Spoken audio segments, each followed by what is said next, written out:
خيراتن قالي ميواني مي هيجا إيرو برنامج مي سريرو پرتوک گرینگ مولانزاده رفات و سربستیه حتی جمع بی امی پرتوک مچه فهم کرده به ماموسته خزوران ماموسته سید وروش امی بین زمان به ناو خدای کردستانی از خوازم ماموسته جیبیدم ناسین بو کرتاسی ماموسته دی سالا 1966 دا دیاربکری جدایک بویه خوندن آخویا سرطایی ناوندی و زاننگه لی دیاربکر خلاص کریه خباتین وین لسر کردولوژی دی سالان خوندن از زاننگه دی دست بکرنه دی سالا 1997 دا تاوی هنه کوالین خود دست بوشاندن کوارا واره کریه و حتانی سالا 2004 ادیتوریا وشانخانه کوارا واره دوماندیه د نوروزا سالا 2005 ده وشانخانه بیر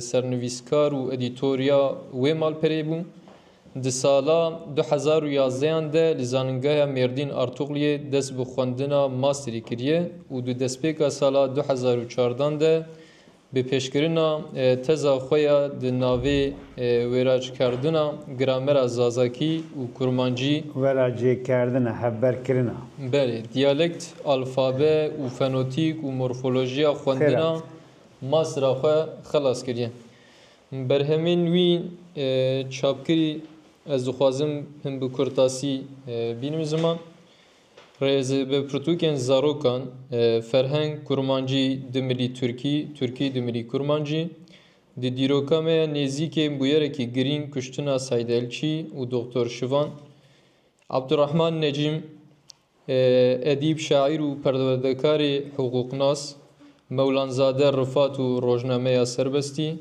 روزنامه‌گری و کوارگری کرد میر بدرخان لطفی و لشکری دیروگزان شاعر و فلسفوان محمد امین فیزی و سه گرینگن پیامین لوزانی علی علمی زین العابدین و مسید فانی و پرتوکاوینی 20. yüzyılın başlarında Kürt dili üzerinde çalışmalar. De mamoste evkasi hela diroki و لیکورنرکی هجایه ماموستم دخوازن ایروژی و مجارا خوی سر مولانزاده رفات و کرتاسی بین زمان دما کوامجی بحثا قناغا سرکه روزنامه و روزنامه‌گری کردان بیت کرن بگمان دوی ناوی روزنامه سربستی مولانزاده رفات دختیم پیشیده بین لیکرن سربستی یک روزنامه هری تمندریجا سالین داوی دا امپراتوریا عثمانی ده دست پیکا 3 سالینه جا سروان مثلا ناده اوی چند پرسو برپرساری ماموسته لگوری پرسیمه ایشالامی پرسی خو بکن ماموسته جوی پرسیمه اوی چاره سر بکن ایشالا از خوازم ماموسته سر جیان و جیهانا رامان و مولازن زرفات رفاد ناو تفگره رونقبریه کرد امپراتوریا عثمانی ده چاوا بو و تیبنمندیان وین هری دیار چونگنو مولانزاده رفات سال 1869 استانبول جدایک بویه استانبول جدایک بویه لی به اصل خوش میره که سلیمانی نه بابوی عبدالرحمن ناجیم باس کرد یعنی عبدالرحمن ناجیم خباتامه سر عبدالرحمن ناجیمه یعنی ما گوتیه ادیب شاعر پروردگار و حقوق ناس او باب مولانزاده رفاته تابی جبو کو معرف هین باشتر مولانزاده رف ناس بکه عبدالرحمن ناجیم ناس کرناوی گرین گر عبدالرحمن ناجیم سال 1833 جدایک بویه خواندن آخوایا دستپیکی لسلیمانی ناوندی مدرسه لسلیمانی و بغدادی تمام کریه لسیستما که سلیمانی بویه به سیستما کتبخانه یارا مجربیه وی آلیده گلک پیشکتیه داویه سال 1805 تی استانبوله استانبوله وکا در ریزا سحا علمینا کار دکه وی تاین دکن جبو پیکانینا سیستما کتبخانه استانبوله وی داری دست بکار دکه گلک کتبخانه استانبول دا سیستما کتبخانه جیتیه بجی دکه او دما کو استانبول یا تابی مولانا زاده رفات سال 1869 جبر کو بابی وی استانبول کار دکه استانبول بویه مالبات وان سلیمانی بناوی مولان بگزادیان تینه ناس کرن وانا جمیره کی سلیمانی نه و کالی کی ویجی شخصیت کی نافدار سلیمانی محمد بک دویجین جهره بوی اوای مولان عبدالرحمن ناجم استانبولی کار دکه پاشی جه سها علمی و نابره ده حقوق دخوینه جه سها علمی در باسی حقوقی دبه عدلیه دبه براسی گلک هریما خبتیه یعنی بیجن جلاسکیه سوریه ایروی بگره جه کونیای بگره جه ادرنای بگره حتی Diyarbakır خبتیه دما کو ام سر زاروکتیا مولانا زاده رفات زیده زانینا متونه لی ام دما کارو خبات بابی وی دنیرن عبدالرحمن ناجم تماشا بکن دیار دبه کو افجیه کو بابی وی کار کریه مولانا زاده رفات بشکی جیانا ویا دستپیکی زاروکتی لبان هریما درباس بویه عبدالرحمن ناجم سالا دمکی به اخباره کی وظیفه تی دور خستن لی پشی تحقیقات کی شوندا جاردن دردکه کو او تشی کو اسنات ویدبه تشی نراستن مدالیه کی حسیت ددن وی یعنی حسیت و شرف ددن وی pe onura دکن کو مغالطی کر شاشی کر دوباره و دیگر دما کو درباس ملکیه دبه یعنی عدی دبه gelek van herêma da weka savcî dadger kar dike ya herî girîng ez ê basa hatina wî ya Diyarbekirê bikim dema ku Abdurrahman Nacim tê Diyarbekir dibêje min bihîst ku tayîna min çêbû bo Diyarbekirê ez gelek kêfxweş bûm ku ez diçim Diyarbekirê serê wî ne Diyarbekir tiştekî heye serê xwe de çêkiriye bo Diyarbekirê tiştekî و به اوایی تی دیاربکر سال 1882 تی دیاربکر دما کو او تی دیاربکر حرکت شیخ عبیدالله نهری هيا و حركت برب تكشوني و دچه راپورت konsolxane İngiliz Mr. Trotter rapor tekil ser Kurda belav dike dibêje Kurd paşvemayine zimanı kültürê wan tune aşîrîne edebiyata wan tune falan bêvan wisa piçûk dixe ew dike ew jî Diyarbekir serokê mahkema îstinafiye Abdurrahman Nacimî bavê Mevlana Zade Rifat ji Diyarbekirê bersiva wî dide Mr. Trotter Bay Mr. Trotter dibêje tu dibêjî Kurd xwedî ziman û edeb û dîrok nîne û kulturêkî wan tune filan çar û pel tercümanê heqîqet te bersiva wî dide ew bersiva wî divê pirtûkê de heye bi rastî Kurdistanê li ku medrese hene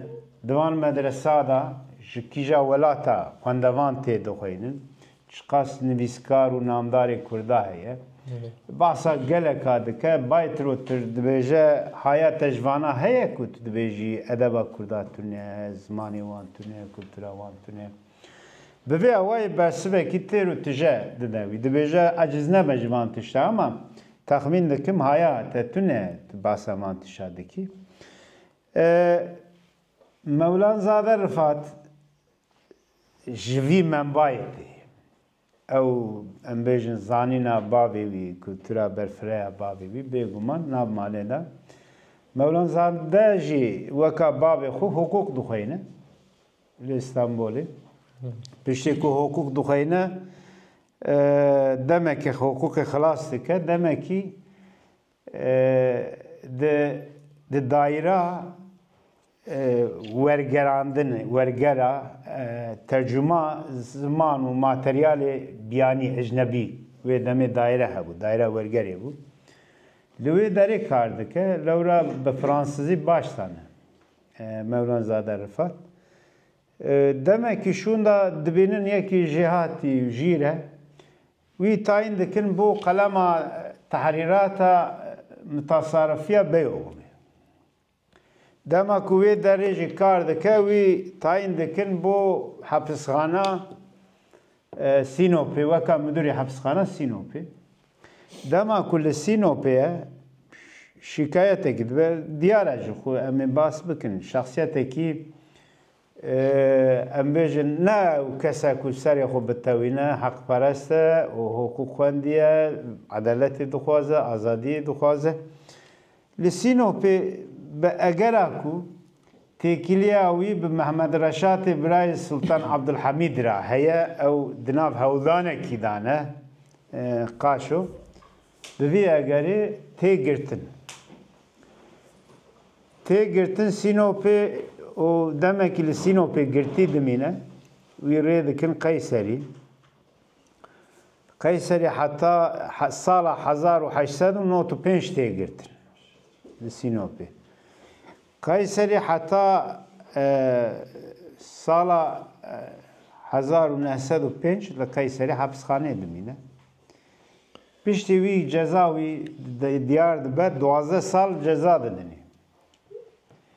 او جزا مای وی سرگون demek hapishane daji او کوی مروکی تدی او که یعنی سر خوناته وینه گورا قایده hapishane demek ne دلیوانه دوی داره daji ceza دادنی وی ردکن یمن ایرو باجار sanayi Yemen'i divan zindanı tarihi tünebun u zulma zindanı Osmaniye'de 3 sal Yemen'i 1905 ta 1908 3 sal Yemen'i zindan edimine peşi ku meşrutiyet ilan kirin afoya ki geçti derdikeve evji dikeve bervi afoye o ve digere te İstanbul'e dama vegere dabberya ku vegere diçin Mısır Kahire ve deri o muhalifi ve deme kuhana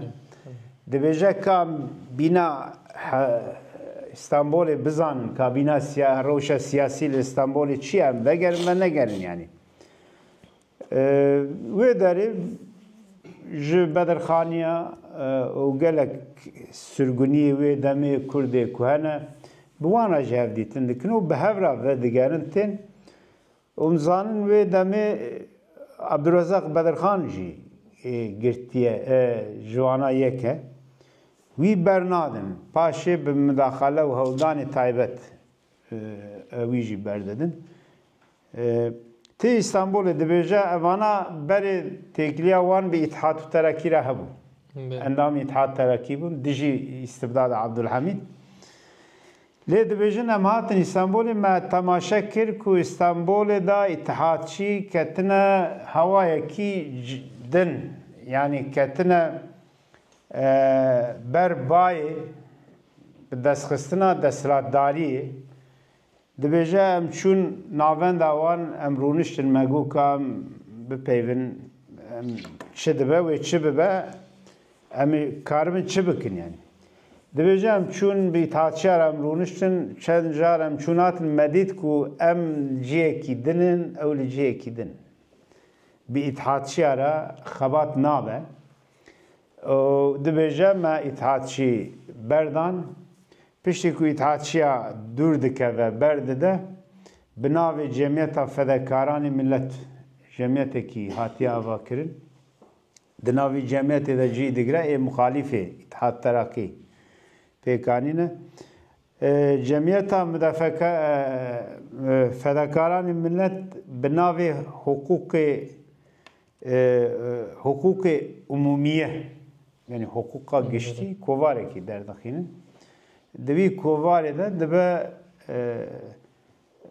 پشتی هجمار سیه دبه مسئول کوواره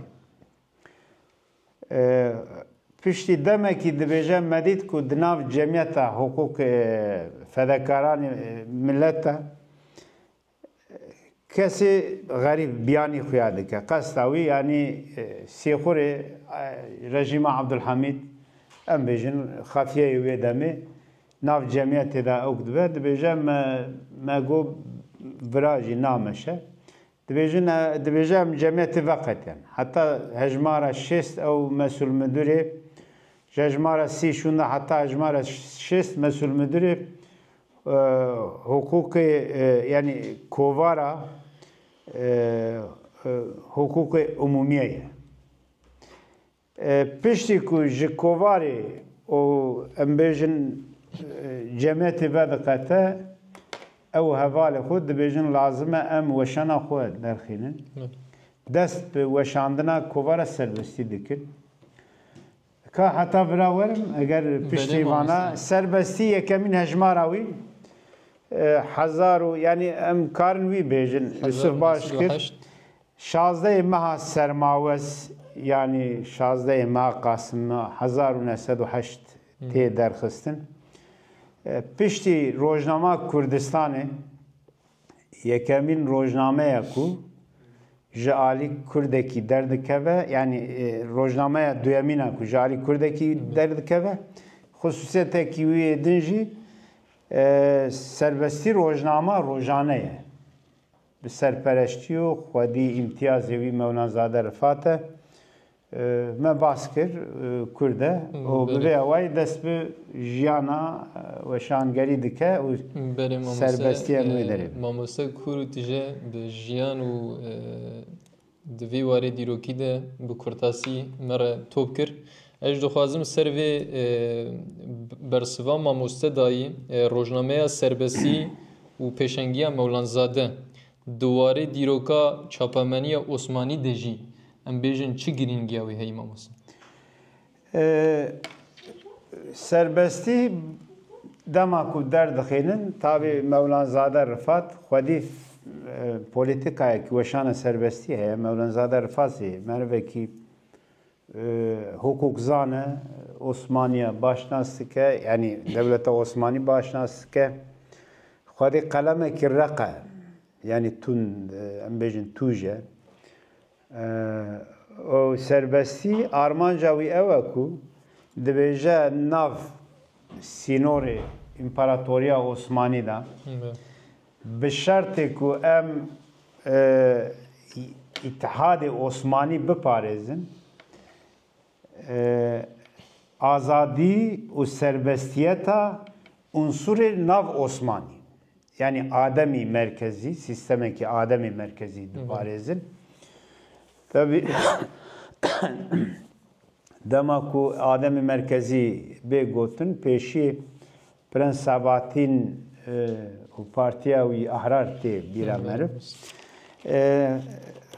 Farqa navbera xwe û Prens Sabahattin wan jî wiha diyar dike Mewlanzade Rifat dibêje belê me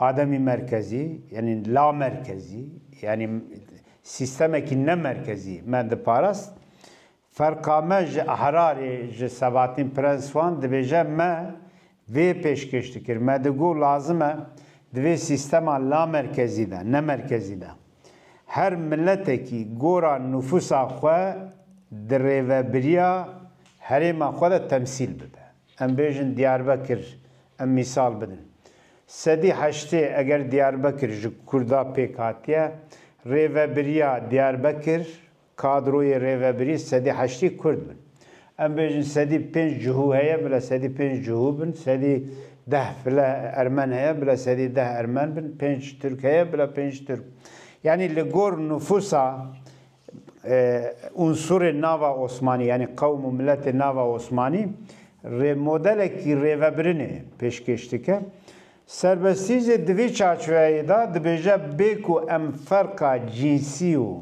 qewmî têxin nav welatiyên Osmanî em ê heq û hukukê hemiya biparêzin. Li ser vî esasî serbestî derdikeve. Lê 1908 ta 1922 serbestî dem dema qut bibe jî qutbûna herî mezin jî pêvajoya şerê yekemîn da çêbûye. Li ser ev 707 hejmar rojnameya serbestî hatiye çapkirin. Ez bi xwe di vê xebata xwe de vê lêkolîna xwe de serbestî ser sê dewreya parve dikim. Yani dewreya yekemînê serbestî ji destpêkê heta heta nehê Nîsana 1909 yani bêje salekî derbas dibe. Hûn dizanin vê pêvajoyê da bi navê weqea sîyekê adarê darbeyekî hewldana darbeyekî çêdibe. Ji ber vê darbeyê vê hewldanê kudetayê dubare Mewlanzade Rifat tê girtin tê sujdar kirin. Beriya ku ew ji ber ku tê sujdar kirin dubare dawe derheqê wî de vedikin. Lê beriya ku ew kudeta ew bûyer çêbe İttihat û Terakî iktidara wî gelek cara Mewlanzade Rifat tehdît dikin. Dibêjin ku ew daîm li hemberê wan bi zimanekî req tûj û sade rexnel wan dike, derewê wan dibêje vana çetene, xwînxwarin, rêbirin, xwîna xelkê dimijin û gelek belgeya meqaleyê xwe da wekî xwe da van tişta pêşkêş dike. Ew tehdîtê İttihat û Terakîya İttihatçiya mêze dikin tehdîtê wan ew nake bi van tehdîta na pêşiya serbestî nikarin bigirin. Nehê Nîsana 6 Nîsana 1909 sernivîskarê rojnama serbestî Hasan Fehmî diçe bo daxuyaniya çapemeniyekî ser pira Galatayê lê didin wî dikujin. Dema ku Hasan Fehmî sernivîskarê serbestî dikujin dibêjin alsana Mewla yani ew zan dikin ku Mewlanzade Rifat e dişibin hev jî dibêjin alsana Mewlan û bi vê awayê bera wî didin wî dikujin wêneyê wî kitêbê de heye wêneyê wî wî dikujin tabî roştira din dema ku serbestî çap dike çap dibe û rûpela pêşî saye derdikeve tenê ji wêneyê Hasan Fehmî dide û dibêje ji bo ruhê Hasan Fehmî fatihayekî bixwînin şehîdê welate dibêje. Bi vê awayê serbestî derdikeve piştî hefteyekî ku bûyera sîyekê adarê qewmê vê carî bi wî vegirêdayê Mewlanzade Rifat dubare nefî dikin sürgûnê Misrê dikin. Yani ew dewra yekemîn heta sürgûnê Misrê ez ji vê pêvajoyê re dibêjim dewra yekemîn. Dema ku diçe Misrê li Misrê nexweş dikeve ji bo tedawiyê wî rê dikin newkê Fransayê. Fransayê Şerîf Paşa re hevdîtinê wî çêdibe. Bi Şerîf Paşa re ser esasê ji nû ve çapkirina serbestî li derva. Lê çarçoveyekî jê re diyar dikin. Di vê çarçoveyê de dibêje Şerîf Paşa eger tu serbestî li derva çap bikî hemû mesrefê serbestiyê ez ê bigirim ser xwe. 12 benda pêktê peymanekî 12 bendî çê dikin. Gor vê peymanê serbestî li Parîsê li derva dest bi weşanê dike. Ez vê pêvajoya li derva çapkirina serbestî ve konağa duyemîna serbestî binav dikin. 13 hejmar li Parîsê serbestî çap dibe. Piştî çapkirina 13 hejmara navbera wî û Şerîf Paşa nakokî çê dibin.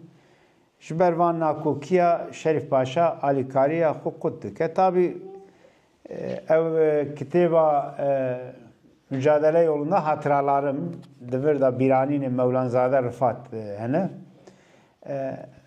Ew 12 bend jê tê de û şirova xwe dike. Boçi Şerîf Paşa ket pozisyonekî wiha. Piştî ku Şerîf Paşa alîkarî qut dike mecbûr dibe vedigere Misrê dubare. Li Misrê bi piştgiriya hinek dost hevalê xwe dest pê dike li Misrê heft hejmarê din serbestî çap dibe. Ez serbestî li derve wek rojnameya hefteyî çap dibe. Ne rojane. Li Misrê jî îcar dewleta Osmanî bi sêxurê xwe, bi ewkê xwe em raportê wê demê îstixbarata Osmanî binêrin evana hemû giş raport kirine. Mesela dibêje Mewlanzade Rifat li Parîsê ew ê rojnama serbestî çap bike. Haya we hebe ew rojname li Parîsê çap dibe û her wiha ji bo hundirê welat tê birêkirin. Bi çawa tê birêkirin? Birêya postayê tê birêkirin. Ew posta carna rê dike em bêjin qehwexaneya. Nas û dostê wî heye.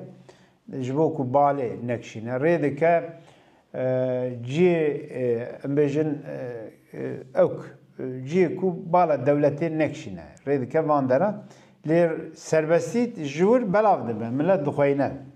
Heta di raportekî veşartiyê emniyeta wê demê de yek ajanekî raporkî daye dibêje îro ez Sultan Ahmedê filan qehweyê ez rûniştî bûm. Basa serbestî dibû dibêje di qehwê de ê ku basa serbestî kirine evana jî rapor kiriye. Du kes ser serbestî diaxivin, peyivîn. Wî jî rapor kiriye daya ew. Yani tesîra serbestî ew tirsa ku xistibû nav dilê îtihatçiya ew kibû. Tabii kuşt ew siyaseta îtihatçiya bi suîkasta bêdenkirina muxalîfa tenê bi serbestî nema. Piştî wî jî du rojnamevanê meşhûrî wê demê hatin kuştin serokê rojnameya. Yani îtihatrekî dixwest dervayê xwe dengê muxalîfê ku derdikevin gişa qut bikin. Bi vê awayî serbestî heta heft hejmarê din Misrê çap dibe û jê şûn de car din vedigere Parîsê. Parîsê bi piştgiriya hevalê xwe 3 hejmarê din çap dike. Lê bi ser nakeve serbestî weşana wî piştî 24 hejmara li Misr û Parîsê çap bûyî weşana serbestî tê seknandin. Ji wir derbasî Yunanistanê dibe. Yunanistanê bi piştgiriya hin dost û xebatkarê Osmaniyê ku wê demê çûne Yunan nasê wî bi piştgiriya wan bi navê Cihad û Farûk du rojnameyê din derdixîne. Ev Cihad û Farûk Cihad yek 3 hejmar yek 11 hejmar tê çap kirin. Dibêje me mêze kir ku Yunanî, hikûmeta Yunanî cî nadin, me rehet nayêlin. Yani demek teklif, meklif dikin me bixebtin falan. Dibêje me got em bêne girtin jî em vî teklîfê qebûl nakin, em karê xwe dikin, em bo we nakin. Welew ku hûn rê nedin me, em ê bawakî veşartî herin vegerin herin İstanbolê. Bawakî veşartî tê İstanbolê tê girtin, wî sürgünê Bursayê dikin. Ta 1912 Temmûza 1912 Ahmed Muxtar Paşa hikûmetekî nû çê dike, efoyek derdikeve. Ew jî dikeve ber vê efoyê û vedigere İstanbolê dubare dest bi weşana serbestî dike li İstanbolê. Lê êdî bawakî resmî وی تهدید دکن دبیجن تو درخینی امی ری ندن ببی اوای اف دوره دیامینا سربستی جی حتی داویا 1912 سربستی چند هجمار edin تی چاپ کردن پشتیوی تی راوستاندن حتی کنگی حتی پیمانا موندروسی کو 1918 تی امضا کردن ev konağa duyamina serbestiye eğer pırs nebin ez konağa sisici mamosta xwazim nad vê bersivê we de hêla têkoşina siyasî û rewşenbîra Mewlan Zade Rifat ji bo Kurdan gelo em karin pêkhatiyên dinên civakiyên Osmanî çawa bûye îlhan dixwazim em vê pirsê ji we bikin. Belê. Mewlan Zade Rifat sala 1913 di jiyana wî ya siyasî û şexsî de kesayet şexsî de guhartinê girîng çê dibin. Mewlan Zade Rifat heta sala 1913 mana fikra siyasî de tedî wê demê çend xetê siyasî hebûn. İttihadê parastina İttihadê Osmanî hebû, parastina Ümmet Parêzî hebû. Em bêjin parast siyaseta Türkçîtiyê hebû. İttihat Mewlan Zade bixwe heta wê demê di nav Yekîtiya Osmanî de yani İttihadê Osmanî de bi destxistina mafê unsurê din, milletê din. Ser wî fikrê, ser wî siyasetê xetê dimeşe. Lê me piştî têkçûnê şerê Balkanê mêze dike ku her kes ji Osmanî veqetiya kes nema yani Kurdman û Erebman. Wê demê fikrê nû, fikrê siyasî Mewlan Zade Rifat diguhere. Vî guhartinê em li ku dimînin. Nameyekî wî ji rêvebirê Cemiyeta Hêviya Kurd ku bi navê Rojî Kurd, Hetawî Kurd di kovar derxistibûn. Rojî Kurd çar hejmar têne çapkirin ew Cemiyeta Hêviya Talebeyên Kurd İstanbolê sala 1912 hatibû damezranin. Hetawî Kurd ra ew piştî ku Rojî Kurd tê rawestandin ji alî desthilatdariya siyasî ve bi navê Hetawî Kurd. Hetaw soranî ew jî roj e yani. Tava Kurd yani. Rojnameyekî din derdikeve, di vî rojnameyê de gengeşiyekî dest pê dike. Maqaleyekî Abdullah Cewdet dest pê dike, bir xîtab dibêje. O Mewlan Zade Rifat bersiva wî maqala wî dide. Abdullah Cewdet dibêje lazim e ku ciwanê Kurda eger em dixwazin xizmeta Kurda bikin, Kurdistanê bikin, divê ciwanê Kurda di gundekî Kurdistanê de mualimiya mamosteya gundekî Kurdistanê bi mutasarrifî û walîtiya bajarekî Tirka tercih bike ciwanê me herin Kurdistanê bixebtin. Wisa ewkekî Abdullah Cewdet nivîsekî maqalekî dinivîsine vî maqala xwe de wî dibêje. Yani bêguman tenê wî nabêje, dibêje lazim e Kurd bixwînin pêşkevin, alî xwendinê de em pêşkevin û dîrokekî Kurdistanê tune, dîroka Kurdistanê binivîsînin, xebatê kulturî bikin, siyasî bikin. Ew jî dibêje ez tevlî fikrê Abdullah Cewdet nabim. Tu haziriyekî me tune, tu rêxistinekî me tune, siyasetekî me tune, em van ciwana rêkin Kurdistanê bo çi? Dibêje lazim e planekî me hebe, bernamekî me hebe, em çarçova vê plan û bernameyê de ciwanê xwe rêkin Kurdistanê wê demê bi mane dibe. Yani dibêje bang li Kurda dike, dibêje êdî Kurd lazim e herkes çara serê xwe binêre. Osmanî belav dibe, em Kurd jî lazim e çara serê xwe bigerin. Yani mafê çarenûsiya milletê Kurd êdî esas digire. Ew Mewlan Zade Rifat êdî ji xeta İttihadê Osmanî ber bi parastina mafê çarenûsiya netewa Kurd guhartinekî fikrê wî de çê dibe. Mana siyasî de. Alî duyemîn de 44 saliya xwe de sala 1913 Nuriye Ulviye Xanimê re dizewc e. Nuriye Xanim di serayê de mezin bûye. Wê demê Nuriye Xanım tabi em dibêjin heta dawiya şerê kemîn deng nebû lê Nuriye Xanım xanima wî hevjîna wî kovarekî bi navê Kadınlar Dünyası yani cîhana jina çap dike ku paşî di milaqatekî xwe da Nuriye Xanım dibêje ku fikra çapkirina vî kovarê ji Mewlanzade Rifat derketiye. Yani wî gotiye û êdî mesaiya wî zêde di büroya kovara yani rojnama Kadınlar Dünyası cîhana jina da derbas be. Nuriye Ulve Xanım serokê yani sernivîskarê rojnamê aynı vaxt komelekî danîne ew komela parastina mafê jinan navsînorê Osmanî da. Komela wan jî heye û di nav vî komelê da û di nav vî kovarê da nivîsê hikûmet tespît kiriye nivîsê Xanimê Bedirxanî jî hene. Sê-çar Xanimê Bedirxanî nivîsê wan jî di kovarê de tê belavkirin.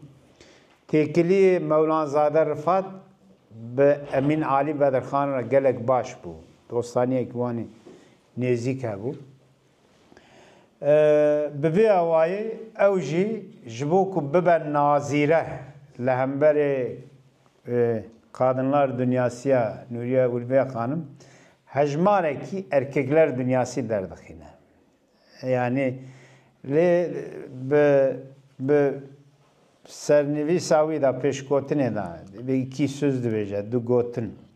An jî çend gotin di sernivîsê da dibêje nika hinek mimkun e zan bikin ku em dijî hereketa jina yani em li hemberê wan re aksiyonekî ne bila wisa kes fehm neke ê kêmaqilê wisa hene nava me de. Dibêje em parastina yek wekekviya hukûka jin û mêra dikin. În wê demê 1913 de wî tiştî diparêze. Wekeviya hukûka jin û mêra di nav İmparatoriya Osmanî de. Bi vê awayê ew yek hejmar weka numune derdikeve lê piştî ku wî de şerê kemîn dest pê dike hemû faaliyetê Kurda cemiyeta hêvî jî tê girtin û weşanê wî rojî Kurd heta wî Kurd jî bi dawî tê. 4 salê pêvajoya şer em zanin çi bi serê milletê Kurd hatiye û babetekî din e. Eger erê. Belê sedema ez dixwazim ser îtihad û terakî jî we nav bersivê de bersiva xwe jî da yanî ew têkoşina ku rojnameya serbestî li dijî wên polîtîkayên îtihadî terakî bû sedema çend camê gelo. Em dixwazim vê jî bikurtasî. Çawa yani sedema çi? Sedema em bêjin Komîteya İtihadî Terakî. Li nav di vê polîtîkayê gelo li hemberî wan çi siyaset guman? Belê. İtihad û Terakî roj bi roj ber bi xetekî tirkişîtî diçû. Yani hûn zan destpêkê da damezrandina İtihad û Terakî de Abdullah Cevdet Bixwe jî wê demê weka rêxistina Osmanlı İtihad û Terakî bû. Yani hereketa İtihadê Osmanî bû. Yani İtihad û Terakî paşê navê xwe girt. Lê dawiya 1900 de navbera wan û em bêjin Abdullah Cevdet problem çêbûn. Abdullah Cevdet demekî zû ji ewkê veqetiya. Gelek Kurdê din jî nav İtihad û Terakîyê da bû. Du damezrênerî İtihadê Osmanî bû yani destpêkê de. Kurd bû Abdullah Cevdet û İshak Skutî Diyarbekirê bû. Abdullah Cevdet ji Melatê bû. Kurda mêze kir ku İtihad Terakî ber bi xetekî tirkişîtî diçe Kurd piraniya wan sedî notê wan zêdetir Kurdê nav İtihad Terakî ji İtihad û Terakî veqetiyan û êdî dest bi damezrandina rêxistinê xwe kirin. Yani ew pêvajo hema piştî meşrûtiyetê bi damezrandina Cemiyeta Taawun û Terakîya Kurd dest pê kir bi serokatê Seyid Abdulkadirê Nerî.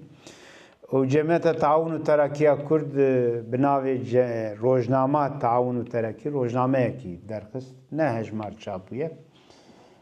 Piştî ne hejmara ew rojname hat qedexekirin komela Kurd jî hate girtin. 1912 Cemiyeta Hêvî çêbû. Cemiyeta Hêvî bi navê Rojê Kurd û Hetavî Kurd du rojname çap kirin.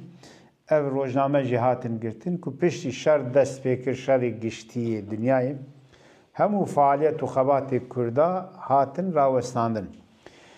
Di pêvajoya şerê giştiyê dunyayê de tenê tabî tehcîra Ermena tê gotin, tehcîrekî Kurda jî çêbûye.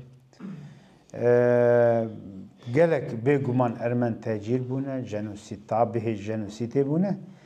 Lê bi qasê nüfusa Ermenek Kurd jî hatine kuştin, kes bahsa wî nake. Gelek çavkanî dibêje nêzîkî 700-800 hezar. Hinek çavkanî dibêje milyon û çiqas Kurd hatine kuştin di vê pêvajoyê de. Kurd ji ber ku Müslüman bûn ew muamela ku bi Ermena re dikirin bi Kurda re nikaribû. Nüfusa Kurda jî zêde bû. Lê bi rêbazê din Kurd qetil kirin, tehcîr kirin, kuştin. Em bêjin di nava orta zivistana wê demê de berf bi mîtroya li erdê tu bi sed hezara însana birêxînî. İttihatçiya şertê hewayê, şertê îqlimê weka çekekî li hemberê Kurda bikar anîn. Di van şerta de Kurd tehcîr kirin. Nîvê van Kurda di rê de mirin. Êku bi dîpçik û bi sungiyê eskera êku di şertê hewayî de êku ji ber nexweşiyê di rê de mirin. Gelek çîrokê vê koçberiyê vê tercîha Kurda heye. Ew xebatekî din e ser wî min çend beş nivîsan naxwazim belav bibe. Lê piştî şerê yekemîn bi dawî hat, qonaxa sêyemîna serbestî bas bikim, dest pê dike. Piştî ku şer bi dawî tê Mewlanzade Rifat û Emîn Alî Bedirxan, Ezîz Yamulkî û hevalê xwe bi navê Partiya Radikala Gel, Radikal Avam Firqasî dibêjin belgenameyê Osmanî de. Rêxistinekî, partiyekî çê dikin. Lê piştî ku ew partî çê dibe, Seyyid Abdulkadir wan jî xebata wan heye, ew jî bi navê Cemiyeta Taliya Kurdistanê. Ew didin cemiyetek rêxistinekî nû çêkin. Seyyid Abdulkadir bi xwe serdana Mewlanzade Rifat û Emîn Alî Bedirxan dike, dibêje ji xwe em kêm qeweta me tune ye. Em bela wela bixebtin, fayda xebata me nabe, werin em bi hev re bixebtin. Piştî çil roja, tabî dema ku Radikal Avam Firqasî derdikeve, weka organê Radikal Avam Firqasî bi hukukê beşer, hukukê beşer kovarekî derdixînin. Aynî wext bi girêdayî Radikal Avam Firqasî. Piştî ku tevlî Cemiyeta Tealiya Kurdistanê dibe, Mewlanzade Rifat weka azayekî, endamekî merkezî Cemiyeta Tealiya Kurdistanê. Serbestî êdî qonaxa sêyemîna serbestî dest pê dike. Di vê pêvajoyê de heta ku Cemiyeta Tealiya Kurdistanê tê girtin, Cemiyeta Tealiya Kurdistanê nîvê 1920 şûn de tê girtin. Serbestî wek organekî Cemiyeta Tealiya Kurdistanê kar dike. Em ji ku zanin ku wek organekî Cemiyeta Tealiya Kurdistanê kar dike, di vê pêvajoyê de serbestî cîgirê edîtûr Celadet Bedirxan e. Sernivîskarê ji nivîskarê wanî girîng kadroyê Cemiyeta Tealiya Kurdistanê. Em ji Kamuran Bedirxan dinivîsîne, Abdurrahman Rahmî Hekarî dinivîsîne. Abdurrahman Rahmî Hekarî di nivîsekî xwe de dibêje meqaleyekî bi navê Kurd û Kurdistanê belav dike serbestî de dibêje jîn Kurdistan yanî kovara Kurdistan serbestî dibêje vana malê me ne. Ciyê ku em rê dikin her şûbeyekî Cemiyeta Tealiya Kurdistanê de divê bi dîqet û hesas bêne xwendin û bêne taqîbkirin.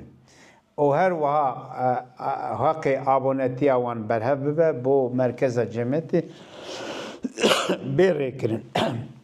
Ji vê yekê em tê digîjin ku her şey cemiyet yani serbesتی dewra sisiya da wek organekî Cemiyeta Taliya Kurdistanê hatiye belavkirin û heta mesela Alî Birincî heye ki tarîx kurumî baş serokê tarîx kurumiyê berê ew dibêje serbestî heta 1922 weşana xwe dewam kiriye piştî ku İstanbul dikeve bin hukma hikûmeta Ankarê ew kadroyê Kurd rêxistinê Kurd gelekî wan mecbur dibin İstanbul'u terk dikin. Mevlanzade Rifasî wê demê dawiya 1922 da terka İstanbul'ê dike û diçe Romanyayê, Köstenca Romanyayê.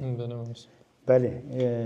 Mamus servan bersivanê we dîsa hêla dînamîkên em bêjin rewşenbîrî civakiyên serdemê ev serbestî hêla çandî siyasî daxwaza Kurda gelo çawa dewan em karin vê jî Di nav serbestiyê da gelek meqaleyê ser Kurd û Kurdistanê hatine belavkirin. Min lîsteyekî wan derxistibû. Ez nizanim mesela lîsteyekî dirêj e. Hin meqale û nivîsên di nav rûpelên serbestiyê de me gotiye. Mesela Kamuran Bedirxan derheqê Kurda da dibêje. Kamuran Bedirxan Kurdistan yek, Kamuran Bedirxan Kurdistan rêz dike 10-5 li dêya wê de. Celadet Ali Bedirxan Kürtler ve İttihat siyaseti yani Kurd û siyaseta İttihatê Mevlanzade Rifat Diwanê Herbê Ürfî de.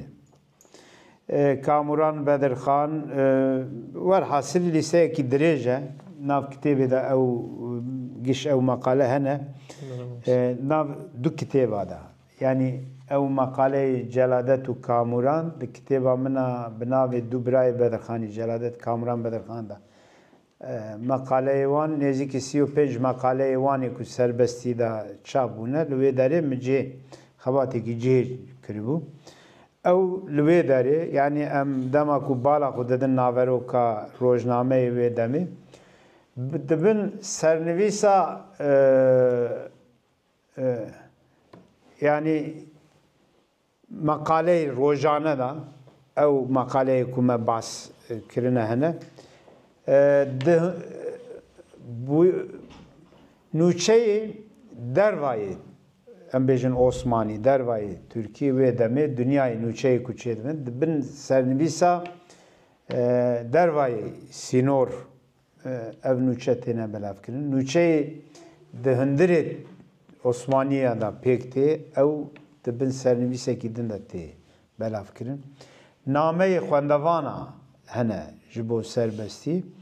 Serbestî weka 40-54 santîm ebatekî ewkê da em bêjin a dido dibêje A4 dibe tiştekî wisa divî ebatê da tê çapkirin. Yani rojnamekî tekûz e şxeynî hejmarekî wî hemû ebatê wan yek e hejmarekî taybet hejmara 172 weka kitêb ebatê romanê hatiye çapkirin hejmarekî taybet e lê hejmarê din wekevin hinekî wan 4 rûpelin hinekî wan 2 rûpelin hin hejmarê wan. Bi vê awayî serbestî em karin bêjin ew tişê ku ez serxebitî Mevlanzade Rifat û rojnama serbestî destpêkekî ye bo vê ewkê. Lê razim e em ser serbestî baş xebat bikin hemû hejmarê wî wergerînin Tirkiye îro wergerînin Kurdî ji Osmanî da ku bizanin naveroka serbestî da çi ye bi taybetî hejmarê ku dewra Cemiyeta Taliya Kurdistanê da hatine çapkirin lewra Cemiyeta Taliya Kurdistanê serbestî jîn kovara Kurdistan evana hemû cemiyetê vegirê daye. Pirsekî din derbarê Cemiyeta Taliya Kurdistanê de gelek cara tê pirsîn dibêjin İstanbolê çêkirin wê derê man tiştekî nekirin falan. Cemiyeta Taliya Kurdistanê sal û nîv 2 salê najo emrê wî 19 şûbe li Kurdistanê vekirin 19 şûbe îro rêxistinê me partiyekî îro em çêkin nav 2 sala da 19 şûbeyê wî di şertê wê demê de Kurdistanê de vekirin zehmet e nerê hêsan e. Lê em bêjin qiyada Cemiyeta Taliya Kurdistanê li İstanbolê bû. Bêguman ew tiştekî valayiyekî li Kurdistanê çê dikir. Lê lazim e em neheqî li xebata wê demê ya kadroyê Kurd jî serokê Kurda jî nekin. 19 hejmarê 19 şûbe ne hindik bûn. Lê ew 19 şûbe ji heta 1920 adara 1900 hem cemiyet ji nava xwe de duşax dibe. Ji ber aliyê otonomî parêz û aliyê serxwebûnxwast cemiyet ser daxuyaniyekî Seyyid Abdulkadir Efendi duşax dibe. Ê ku jê vediqetin bi navê Cemiyeta Teşkilatê İçtimaiya Kurd rêxistinekî nû çê dikin. Lê em dibînin ku êdî jîn, rojnama jîn yanî kovara jîn bi girêdayê Cemiyeta ji hejmara 25 şûnda bi girêdayê Cemiyeta Teşkilatê İçtimaiya Kurd tê belavkirin. Hejmara 36 zî berdestê me heye. Lê wî naberê da du hejmarî 25 heta 36 36 heye berdestê me. Hejmarê din tune da ku em bizanin Cemiyeta Teşkilatê İçtimaiya Kurd çi xebat kirin. Lê axir ew jî salekî najo xebatê wan hemû rêxistinê Kurda bi hevra tevgera bi hevra ya Kemalîst û hikûmeta İstanbolê têne girtin û xebatê wan jî tên rawestan. Mamoste divêrat pirsek hat bîra min yanî di navbera ronakbîrên Osmanî û rewşenbîrên meyên Kurd gelo hevkariyek wan bêjin dûbendiyek hebû tu nebû. Ya bi rastî wala îro çi qas heye wê demê jî ew qas bû jê zêdetir nîne. Ez mîsalekî bidim. Abdullah Cevdet dibêje ku rojê Kurd di ser masa me bû. Dibêje yek rewşenbîrekî qiraseyv giragirê Osmaniya hat biroya min mêze kir rojî Kurd mêze kir got ev çi ye Abdullah got min got Kurdolojiyaya daîr mecmuadir. Dibêje mêze kir rastî hin nivîsê Kurdî hat got bu nedir? Got Kürtçe yazılardır. Ya madem ki Kürtçedir okunmaz. Yani pir kêm rewşenbîrê Osmanî jî Türk jî ê xwedî wijdan xwedî tiya doza netewa Kurd kirine mixabin pir kêm in. Yani em ji bîr nekin. Ew her daîm di her awayê de xweyîtiya dewleta xwe kiriye. Bi dîndariya xwe bi çepgiriya xwe. Dîndarê wan jî çepgirê wan jî lîberalê wan jî. Lê ji min û te re jî qedexe kiriye û heram kiriye gotiye tiştekî xerab e. Hûn bibin dewlet xelk we dixapîne.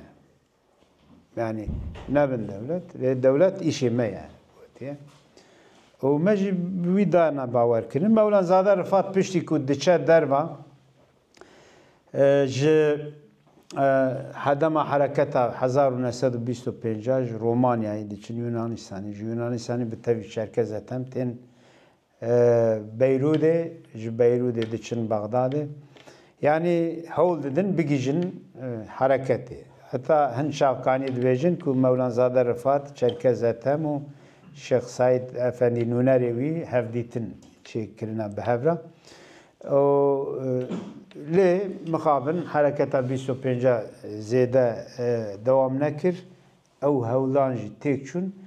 Dema ku xweybûn xebata xweybûnê dest pê dike 1927 da Mewlanzade Rifat di nav xebata xweybûnê de cî digire. Ew jî endamekî navendiyê cemiyetê ye. 1930 ew dest pê dike dema wê demê ku hereketa Agrî berb têkçûnê ve diçe ew du sê kitêba amade dike. Yek ew kitêb têne çapkirin. Bi navê Tirkiye İnqilabının İç Yüzü. Ew kitêbê pir barkêş in. Yani xwendin بچاوی وان بچاوی کردکی خوندنا شورش اتحادشیه جبو که ام ناس بکن جنوسید ارمنه چوا چی و اتحادشیه چی کرن ام جبو که وانا ناس بکن نکو بگوتنه دیروکا فرمیا ایرو دوام اتحادشیه کمانیستا ام ji zimanê Mewlanzade Rifat ez bawer dikim dema ku em vê pêvajoyê bixwînin tişekî din em mesela ew kitêb jî 5 sal yanî ji meşrûtiyetê heta şerê yekemîn bîranînê wî ne di wî pêvajoyê de jî gelek tişt ew cinayetê ku İttihat û Terakî çêkirine li hemberî muxalifan vana giştanin ایلونا هشتی ایلونا 1930 مولانزاده رفات لحلبی ده انجام سکته دل دا کریزا قلب دا وفات دکه دما ام وی دمی روزنامه ترکا نوچه دادن نوچه چوا بلاو دکن دبیجن bir Türk düşmanı daha bir vatan düşmanı daha dibêjin Halep'te sekte-i dil yani kalp sektesinde, fücuatında öldü. Ondan da kurtulduk. Ha vegerin İro tu nivisine Kemalista Kurdi kuketine berbay Kemalista tıbıkoyni nefret ji Mevlanzade Rifat dikin. Nefret evi çiye? Mevlanzade dema dijî istibdata Abdülhamid tekoşîn kiriye. Dijî İttihad û Terakî tekoşîn kiriye, sernivîskarê rojnama serbestî hatiye kuştin, suikast bûye. Bi xwe 20 salî zêdetir sürgün û hepsê de maye Mevlanzade Rifat. O her wiha piştî ku Cumhuriyet hatiye avakirin, ketiye nav lîsta 105 ji hemwelatînî hatiye derxistin. Yani Mevlanzade şahsiyetekî wihaye bi Kurdî me bas kir. Lazim e ser Mevlanzade bi nêrîna Kurdîtî bi çavê Kurd û Kurdistanê em binêrin çixabatê wî çêbû. O wek wî gelek şahsiyetê me Kurda hene nayên nasîn, ne zarokê me nas dikin, ne kadroyê me wan nas dikin. Divê em vana nas bikin, bixweynin, binivîsînin. Ev her yek modelin ji bo zarokê me, ji bo ciwanê me û parçekî dîroka me ne. Yani Mevlanzade bi rastî jî ne tenê têkilî wî berfireh entelektûelî bi Rewşenbîrê Osmanî re, Ermena re, Arnavûda re, Rûma re, Yunaniya re yani xwedî têkiliyekî berfireh bû. Yani di vê çerçeveyê de kitêbekî Şaduman Xaliciye heye, qaş û profesör e ew ke kemanîst hene. Ti dema ku dixweyinî nefret ji Mevlanzade Rifat dikin. Ha hinek Kurdê ku dikevin berbayê vana ev agahiyê vana ji xwe re esas digirin. O agahiyê kesayetê weka Tarık Akçemçi, Tarık Akçem, çi Akçem bû. Ew kêwî ji xwe re rehber digirin, bi çavê wan li Kurda, Taner Akçem, efendî. Bi çavê Kurda, bi çavê wan li van Rewşenbîrê Kurda dinêrin, piçûk dixin, ew dixin. Bi dîtina me vana şahsiyetê gewre ne, bo me, modelê pir girîngin, lazim em vana binasin, bixweynin, hîn bibin. Mamoste min pirsek minî dawî hebû mixwest wek girêda îro jî kir ser fikr û ramanên Mewlanzade ji bo rojnameyên me yî em bêjin roja îro jî ji bo fikr û ramanên Mewlanzade baş fêm bikin pir tijebû û pirsa minî da ji bo parastin û pêşvebirina dîroka çapemeniya Kurdî di vê xebatên akademîk û çandî çawa pêş bikevin. Valla ême neka xebatê şexsî ne yani hewldanê şexsî ne. Em bêjin qasê qeweta me ye, xebata me. Me got em bêjin eva serbestî weka destpêkekî min vê xebatê kir lê serbestiyê 707 هجمار درکتیه لازمه او 707 هجمار سربستی گش بین ورگرانن بین آمده کرن جنوب بو چاپه یعنی دیروکا چاپمنیا کرد که ام اگر بریا کردستانا بدرخانیه تشتکی دن پیش روژه در نکوه پیشیامه احتمال اوجی درکوه یعنی وی گاوی یکمین روزنامه کردستان او پشتیوی سربستیه دناوانا دا ایکو هری تمندریج بویه 12 سال جیاناوی هبویه او روزانه چاپ بویه یکمین خیلی یکمین روزنامه ما روزانه تونه اما اوی که درو دکن özgür gündem tibêjî ilk Kürt günlük gazetesidir ew derew ew tarixa milletê Kürt qutkirine manîpülekirine yani ew ciyekî serbestî ciyekî yani beriya derketina özgür gündem 8 sal Kurda rojnama rojane derxistiye boçi tivî tarixa çapemeniya Kurd tune qebûl dikî eger rêxistinekî siyasî faaliyeta neteweyekî bi faaliyeta xwe ve girê de ew rêxistin pêşiya pêşketina tevgera netewî de dibe asteng ez dibim tu dibî kî dibe bila bibe yani em netewe ne em bi çavê netewe li xwe binêrin bi hûriya me heye bi hezara sala ye ez hatim qonaxekî min jî kevirekî danî ser ew kevira min jî bila bê gotin ew jî qîmeta wî tiştekî dine lê lazim e ji bo ku mesela serbestiye rojnamekî din heye Ferda Elî İlmî Fanî ew jî Kurdekî Silêmanî ye Ferda edenî dema ku herêma Qilîkiya bin hukmê Fransayê de ye ji 300 hejmara zêdetir Ferda derketiye heftê diroj çap bûye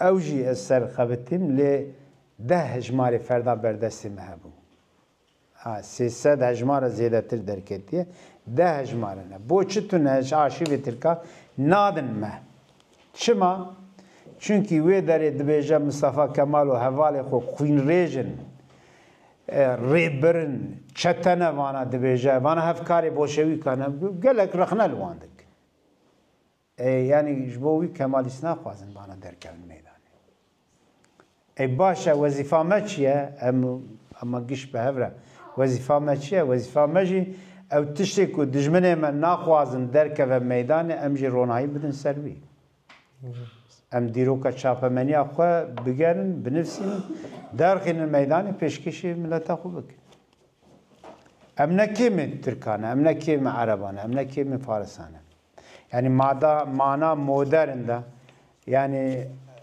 kêm zêde ew teşkîlat û weşanê ku çêbûne aynı demê çêbûne ê Ermen ji me pêşvetir in belkî 1827 dest pê dike Ermen xebata çapemenî lê ême Kurd ama 8 sal bêje piştî wan dest pê dike heftê 8 sal Osmanî împaratoriye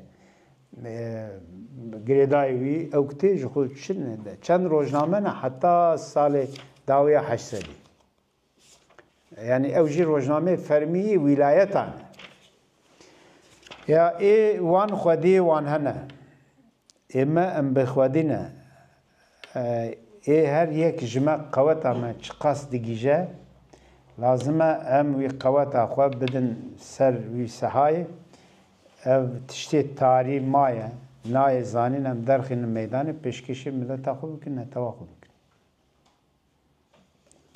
Mamoste savê xwedê ji we razî be xwedekê masiya we jî nede bi van xebatanên we em serbilindin û îşellah em jî di rêbaza ev alim û zana û rewşenbîrê me û hûn bêtir ji me re zelal dikin em jî hîn bêtir fehm dikin û ji ber hevalên me yên mêvanê min jî hatine em spasiya wan dikin bernameyên me niha li vir neqet em ê navberekê bidin dur jê em ê